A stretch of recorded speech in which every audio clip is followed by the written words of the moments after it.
Voice اور اس کا 7 باب۔ نیک نامی بیش بہا عطر سے بہتر ہے، اور مرنے کا دن پیدا ہونے کے دن سے ماتم کے گھر میں جانا ضیافت کے گھر میں داخل ہونے سے بہتر ہے، کیونکہ سب لوگوں کا انجام یہی ہے، اور جو زندہ ہے اپنے دل میں اس پر سوچے گا۔ غمگینگی ہنسی سے بہتر ہے، کیونکہ چہرے کی اداسی سے دل سدھر جاتا ہے۔ تنا کا دل ماتم کے گھر میں ہے، لیکن احمد کا جی عشرت خانہ سے لگا ہے۔ انسان کے لیے دانشور کی سرزنش سننا احمد کا راگ سننے سے بہتر ہے۔ جیسا ہانڈی کے نیچے کانٹوں کا چٹکنا، ویسا ہی احمد کا ہنسنا ہے، یہ بھی بتلان ہے۔ یقیناً ظلم دانشور آدمی کو دیوانہ بنا دیتا ہے، اور رشوت عقل کو تباہ کرتی ہے۔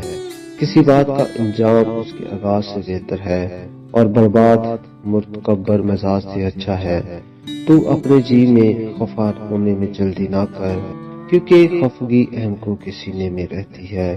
تو یہ نہ کہہ کہ اگلے دن ان سے کیوں کر بہتر تھے، کیونکہ تو دانش مندی سے اس امر کی تحقیق نہیں کرتا۔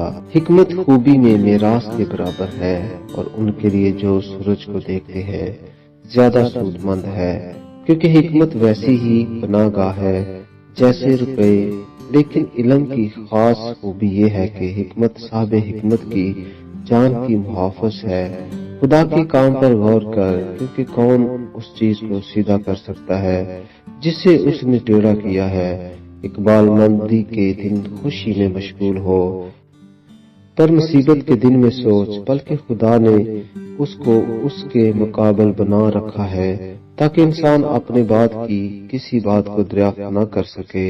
میں نے اپنی بطالت کے دنوں میں یہ سب کچھ دیکھا۔ کوئی راست باز اپنی راست بازی میں مرتا ہے، اور کوئی بد کردار اپنی بد کرداری میں عمر درازی پاتا ہے۔ حد سے زیادہ نیکوکار نہ ہو، اور حکمت میں اعتدال سے باہر نہ جا۔ اس کی کیا ضرورت ہے کہ تو اپنے آپ کو برباد کرے؟ حد سے زیادہ بد کردار نہ ہو اور احمق نہ بن۔ تو اپنے وقت سے پہلے کاہے کو مرے گا؟ اچھا ہے کہ تو اس کو بھی پکڑے رہے اور اس پر سے بھی ہاتھ نہ ہٹائے، کیونکہ جو خدا ترس ہے ان سب سے بچ نکلے گا۔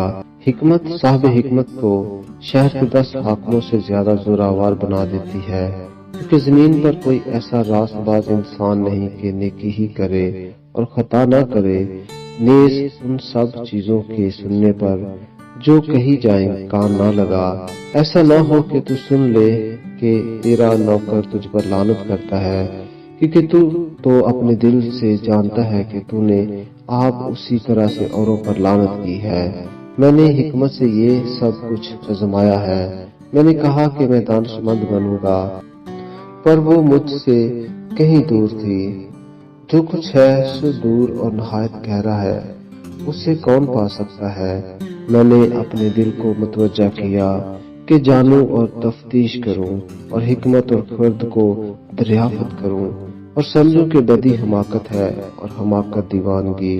تب میں نے موت سے تلخ تر اس عورت کو پایا جس کا دل پھندا اور جال ہے، اور جس کے ہاتھ ہتھکڑیاں ہیں۔ جس سے خدا خوش ہے وہ اس سے بچ جائے گا، لیکن گناہگار اس کا شکار ہوگا۔ دیکھ، وائز کہتا ہے، میں نے ایک دوسرے سے مقابلہ کر کے یہ دریافت کیا ہے جس کی میرے دل کو اب تک تلاش ہے، پر ملا نہیں۔ میں نے 1000 میں ایک مرد پایا، لیکن ان سبوں میں عورت ایک بھی نہ ملی۔ لو، میں نے صرف اتنا پایا کہ خدا نے انسان کو راست بنایا، پر انہوں نے بہت سی بندشیں تجویز کی۔